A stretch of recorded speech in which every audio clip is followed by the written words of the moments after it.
Енді топырақ шаң мәселесі, шыбын мәселесі тағы да. Мысалы, бұрынғы уақытта бауырлар білесіздер, күн немен өткен ат, жылқы болған, кәдімгі құрал болған ғой. Ат, жылқы болған жерде, қойлар болған жерде не көп болады? Шыбын шіркей көп болады, бауырлар. Енді шыбын шіркей бар ғой, аузынан кірді, кіріп кетті, тамақтың арғы өтіп кетті. Бірақ әдейі жасамады. Бірақ ораза екен біледі, бірақ әдейі жасамады. Кіріп кетті бәлкімді. Жұт қойды. Жұтқан уақытта өзі жұтпады. Өзінің қалауынсыз кіріп кетті. Қалауынсыз. Ораза бұзылмайды бауыр. Неге десе, қараңыздар. Біреу айтым, ораза бұзылады ғой. Шыбын әдетте желінбейді, бірақ ол тамақ өтіп кетті ғой деп айту мүмкін да. Жоқ. Ол өз еркімен жұтпады ғой. Дұрыс па? Ол не?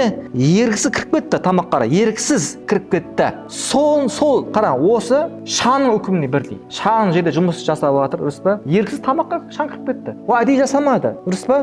Онда не, ораза бұзылмайды. Енді әдейі аузын ашып жүрді да шыбын жұту үшін. Мысалы да, енді сіздер не, шыбын жұтып жіберсе, әдейі өзі жұтты былай, жұтып қойды былай. Түсінесіз ба? Онда не, қаза болады, түсінесіз ба? Дәл солай шаңды әдейі жұтты біреу ше, аузын ашып, түсінесіз ба? Онда не болады? Қаза болады, бауырлар. Көрдіңіздер ме? Енді біреу айтуы мүмкін. Енді қар жұтпаса ше, қар жұтса ше, кәфарат бола ма? Қаза бола ма? Енді қарды мына шыбынға салыстыруға болмайды дейді. Өйткені қарды, бауырлар, одан қорғануға болады ғой. Шатырдың үстінде жүреді, машинада болады, дұрыс па? Бас киім болады, дұрыс па? Сол үшін қар егерде тамаққа жететін болса, оны ол оразаны бұзады, бауырлар. Көрдіңіз ба? Өйткені сен өзің жұтасың, сен әдейі ше, оны.